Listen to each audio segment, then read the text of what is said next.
কাওয়ালি গান শোনা কি হারাম নাকি জায়েজ? দেখুন, কাওয়ালি গান এর কথামালা যদি খারাপ না হয়, অর্থাৎ সেটার যে কথাগুলো আছে সেখানে যদি এমন কিছু না থাকে যেটাতে শিরক আছে বা হারাম কিছু আছে, তাহলে সেটা খালি গলায় গাইলে সেটা জায়েজ আছে, শোনাও জায়েজ আছে, গাওয়াও জায়েজ আছে। যদি খালি গলায় গাওয়ার পাশাপাশি তার সাথে বাদ্যযন্ত্র যুক্ত হয়, তাহলে পৃথিবীর উল্লেখযোগ্য কোনো আলেম নেই যার ফতোয়া আছে এটা হালাল হওয়ার। অর্থাৎ সবাই প্রায় একমত যে বাদ্যযন্ত্র যখন যুক্ত হবে তখন গানের কথামালা ভালো থাকলেও সেটা কি হয়ে যাবে? হারাম হয়ে যাবে। একজন মুসলিম হিসাবে হালাল হারাম মেনটেন করা আমাদের জন্য খুবই গুরুত্বপূর্ণ বিষয়। এটা ঐচ্ছিক কোনো বিষয় না। মনে রাখবেন, শরীয়ত যে বিষয়গুলো হারাম করেছে কিন্তু আমাদের বুঝে আসে না কেন হারাম করেছে, আপনি নিশ্চিত থাকবেন যে অকাট্যভাবে শরীয়তের কোরআন হাদিসের আলোকে যেটি হারাম হওয়া প্রমাণিত হয়েছে সেই বিষয়ে অবশ্যই শরীয়তের কোনো হিকমা বা রহস্য আছে। অর্থাৎ আল্লাহ সুবহানাহু ওয়া তাআলা নিষেধ করেছেন আর কোনো কারণ নাই, লজিক নাই, এটা হতে পারে না। যেমন গানের কথাই যদি আপনি বলেন, গান এর সাথে যখন বাদ্যযন্ত্রের সংমিশ্রণ হয়, মানুষের মনের ভিতরে যে এক ধরনের ভাব তৈরি হয়, এর ফলশ্রুতিতে মানুষ শয়তানের সাথে কানেক্টেড হয়, শয়তান দ্বারা খুব বেশি প্রভাবিত হতে থাকে। শয়তান আমাদের দৈনন্দিন জীবনে, আমাদের ব্যক্তিগত জীবনে, আমাদের উঠা বসায় নানাভাবে আমাদেরকে প্রভাবিত করে। তো এইটা থেকে বেঁচে থাকার জন্য আমাদের সচেষ্ট থাকতে হবে এবং সতর্ক থাকতে হবে। তো শরীয়ত সেজন্য আমাদেরকে বাদ্যযন্ত্রের ব্যাপারে খুবই সতর্ক করেছে।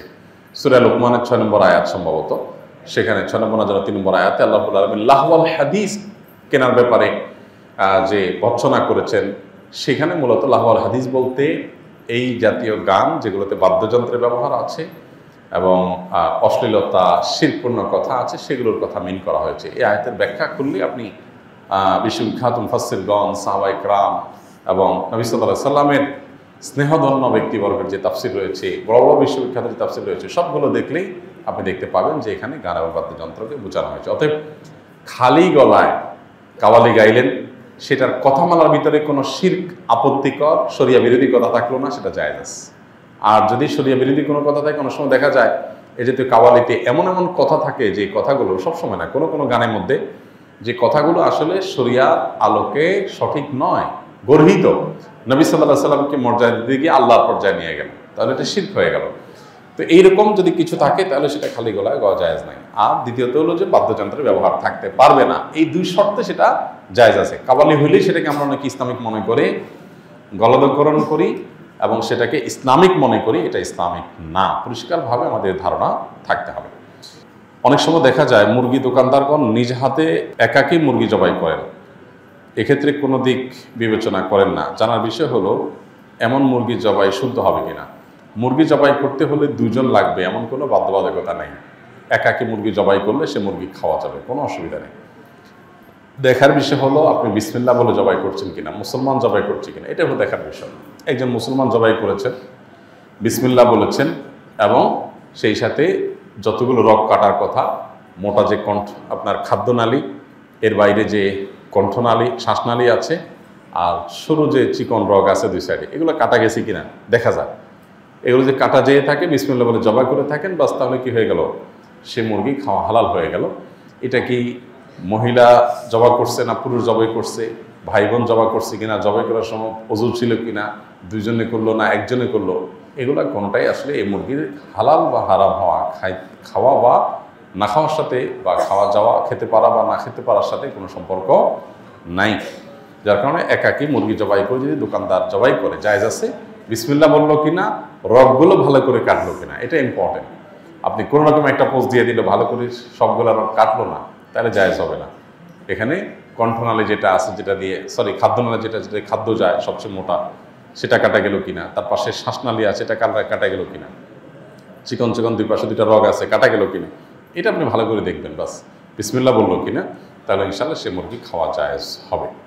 নিকটাত্মীয় খালাতো ভাইয়ের মেয়েকে বিবাহ করা যাবে কিনা?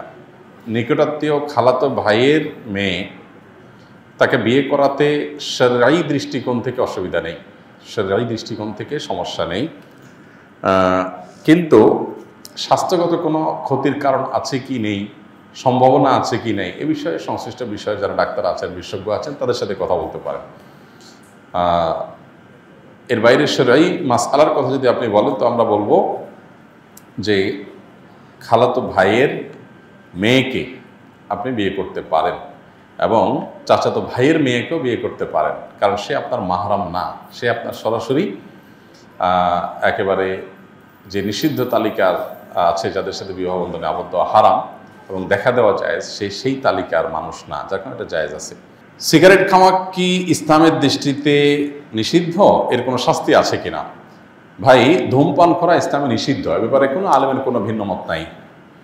অনেক ওলামা ইকরাম মাকরুহ তাহরিমি বলেছেন, যেমন হানাফি মাযহাবের ওলামা ইকরাম মাকরুহ তাহরিমি বলেন, তবে সৌদি আরবের ওলামা ইকরাম এটাকে হারাম বলেছেন, নিষিদ্ধ এবং এটা গুনাহ নাজায়েজ, এ ব্যাপারে কারোর কোনো ভিন্ন মত নেই। কেন?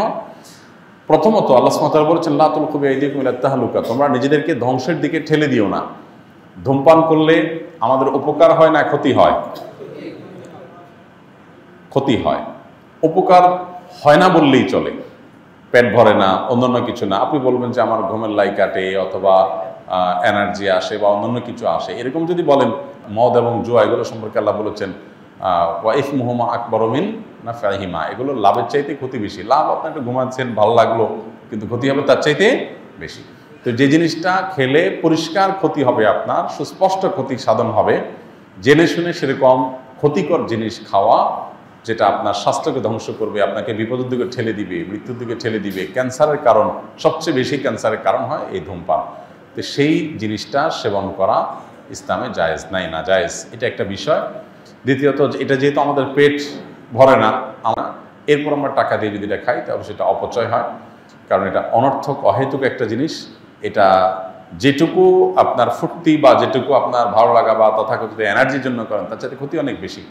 ধূমপান করার ফলে আপনার মুখে যে দুর্গন্ধ সৃষ্টি হয়, আল্লাহর জমিনে কোনো হালাল খাবার খেলে মানুষের মুখে এরকম দুর্গন্ধ হয় না। এরকম বাজে গন্ধ, এরকম নোংরা গন্ধ, এর গন্ধটাই বলে দেয় এটা কি শরীয়তে হালাল নাকি হারাম। কথা বুঝে আসছে? বিধায় যাদের এই বদভ্যাস আছে, তাদের সদিচ্ছাই যথেষ্ট এখান থেকে সরে আসার জন্য। মানুষ পারে না এমন কিছু নাই। অনেকে বলে, ভাই আমি বহু চেষ্টা করছি, পারি না। তাই বলে পারেন না মানে? আপনি পারবেন, আপনার সাথে আপনার 14 গোষ্ঠীতে যত ধূমপাই আছে সবাই পারবে একসাথে ইনশাআল্লাহ। কখন পারবেন? যখন ঠেলায় পড়বেন, তখন আপনি পারবেন। আপনাকে জেল নিয়ে যদি বেঁধে রেখে দেওয়া হয়, আপনি পারবেন, দেখবেন সাথে আরও কত কিছু করবেন। আমরা যারা মনে করি যে আমরা পারি না, তাদের আসলে সদিচ্ছার কি আছে, অভাব বা ঘাটতি আছে। যদি আপনার সিরিয়াসনেস থাকে, তাহলে পারবেন না এমন কিছু নাই। মানুষ অভ্যাস ছাড়তে পারে না। আপনি কি মরে যাবেন? এরকম করে বিষয়ে আপনি মরে যাবেন, একটু কষ্ট হবে। এইটু কষ্ট করা, নিজের বিরুদ্ধে সংগ্রাম করা, নিজেকে নিয়ন্ত্রণ করার মতো শক্তি সামর্থ্য যার নাই, এরকম একজন ঢিলা মানুষ, যার আত্মনিয়ন্ত্রণ নাই, নিজেকে কন্ট্রোল করতে পারে না, ডায়রিয়া রোগের মতো ঢিলা, ডাইরেক্ট হয়ে গেছে, যে তার মনে চায় আসে ওখানে কাইত হয়ে যায়, সে কিছু করতে পারে না, নিজেকে ধরে রাখতে পারে না, এরকম ঢিলা মানুষ আল্লাহর কাছে জান্নাতের এক্সপেক্ট করে কিভাবে সে জান্নাতের প্রত্যাশা কোন মুখে করবে? এজন্য সৎ সাহস দরকার। আল্লাহ আমাদেরকে সেই তৌফিক দান করুন। এজন্য ধূমপান করা থেকে আমাদের বেরিয়ে আসতে হবে, যে সমস্ত ভাইদের বদভ্যাস আছে। আস-সুন্নাহ ফাউন্ডেশন, উম্মার স্বার্থে সুন্নাহ।